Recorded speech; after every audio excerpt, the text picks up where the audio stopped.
Good evening, dear listener. Tonight, I invite you to step into a world where reality is not what it seems. A world where the line between what is real and what is beyond grows perilously thin. Our tale begins in the aftermath of a cataclysm, a mysterious event that left the world changed forever. Some say it was an act of God. Others believe it was something far more sinister. But one thing is certain, in its wake, a new religion emerged, one that speaks of a veil, a fragile barrier separating our world from something other. Beware, for what you are about to witness is not for the faint of heart.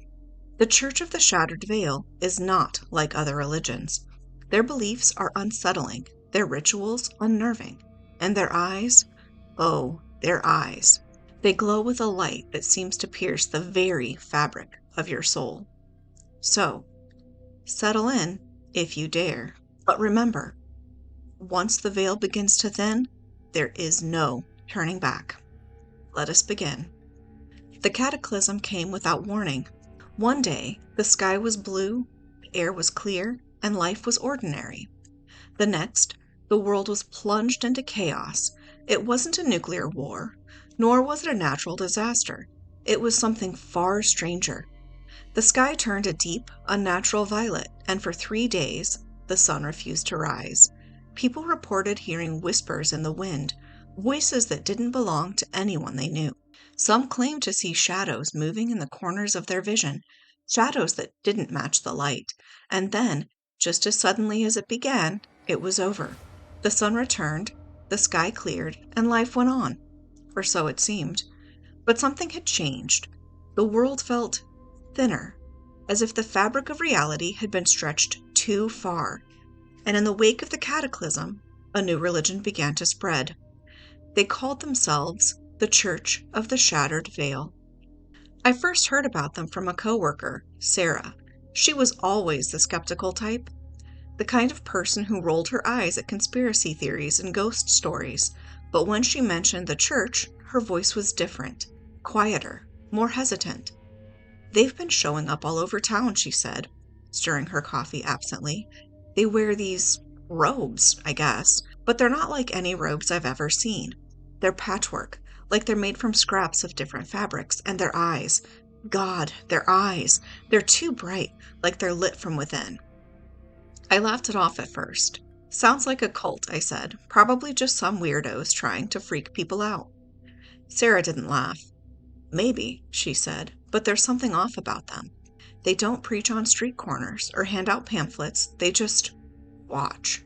And when they do talk, it's not about salvation or the end of the world. It's about the veil. The veil? I asked. She shook her head. I don't know. They say it's thin now, that it's breaking, and when it shatters completely, she trailed off, staring into her coffee. I don't know. Just be careful, okay? Curiosity got the better of me, and I started digging. The Church of the Shattered Veil wasn't hard to find. They had a website, of all things.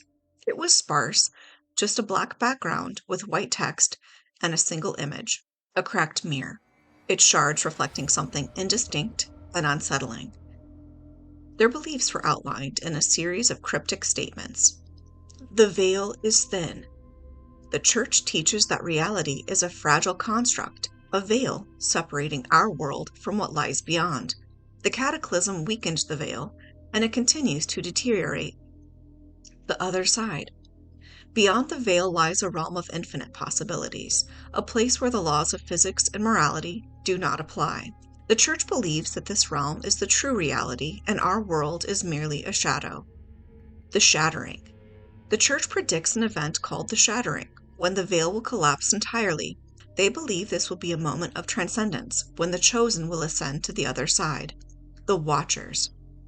The Church claims that entities from the other side are already among us, observing and influencing our world. They call these entities the Watchers. The ritual of unseeing. To prepare for the shattering, the followers of the Church practice a ritual known as unseeing. The details are vague, but it involves staring into a mirror until the reflection no longer matches reality. It wasn't long before I encountered them in person. I was walking home from work when I noticed a figure standing at the end of the street. They were wearing the patchwork robe Sarah had described, their faces obscured by a hood. As I approached, they turned to me, and I saw their eyes, glowing faintly like embers in the dark. "The veil is thin," they said, their voice soft but insistent. "Can't you feel it?" I tried to brush past them, but they grabbed my arm. Their grip was cold, unnaturally so. "You've seen them, haven't you?" they whispered. "The shadows that don't belong, the whispers in the wind. They're watching you." I pulled away and hurried home, my heart pounding. But their words stayed with me. I had seen the shadows, heard the whispers. I told myself it was just my imagination, but now I wasn't so sure. Over the next few weeks, I found myself drawn deeper into the church's orbit. I told myself it was just curiosity, that I wanted to understand what they believed. But the truth was, I couldn't stop thinking about the veil. I started noticing things, small inconsistencies, like a flicker of movement where there shouldn't be, or a sound with no source. And then there were the dreams. In the dreams, I was standing in front of a mirror. My reflection stared back at me, but it wasn't quite right. The eyes were too wide, its smile too sharp, and then it would speak, its voice echoing in my mind. "The veil is thin," it would say. "Look closer." One night, I gave in. I stood in front of my bathroom mirror, staring into my own eyes. At first, nothing happened, but as the minutes ticked by, I began to notice something strange. My reflection was shifting. Its features became distorted, its expression changing in ways I couldn't control, and then it spoke. "You see it now, don't you?" it said, its voice a perfect mimicry of my own. "The veil is breaking, and when it shatters, we'll be free." I stumbled back, breaking the connection, but the image stayed with me, burned into my mind. The church's predictions came true sooner than anyone expected. It started with a sound, a low, resonant hum that seemed to come from everywhere and nowhere. Then the sky began to crack. Fissures of light spread across the heavens, and finally, the veil shattered. The world dissolved into chaos. The laws of physics ceased to apply, and reality itself seemed to unravel. I saw things that defied description, entities that existed in too many dimensions, landscapes that folded in on themselves, and people who were no longer people. Through it all, the members of the church remained calm. They walked through the chaos as if it were nothing, their glowing eyes fixed on some distant horizon. I realized then they had been preparing for this all along. They weren't afraid of the shattering. They welcomed it. I don't know how long I wandered through the ruins of the world. Time had lost all meaning. Eventually, I found myself standing before a mirror. My reflection stared back at me, its eyes glowing with the same light as the church members. "You're one of us now," it said. "Welcome to the other side." I reached out to touch the mirror, and my hand passed through the glass.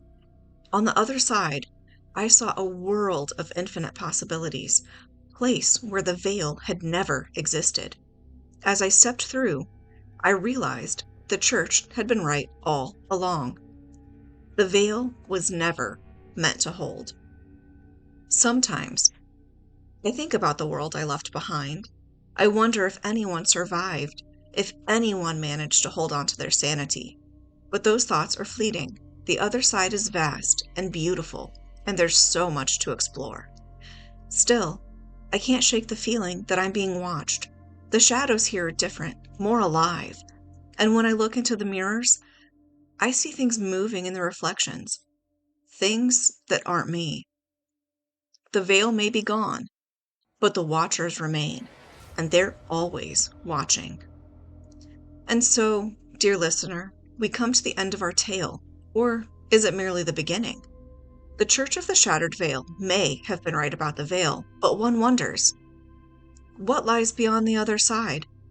What watches from the shadows, waiting for the next crack, the next tear in the fragile fabric of our existence? Perhaps you felt it too, that faint, creeping sensation that something is not quite right.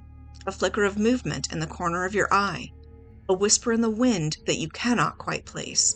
The veil you see is thinner than we think. And the watchers? They are always near. Sleep well tonight, if you can, but as you drift off, remember to keep one eye open. After all, the mirror is just a reflection, isn't it? Good night.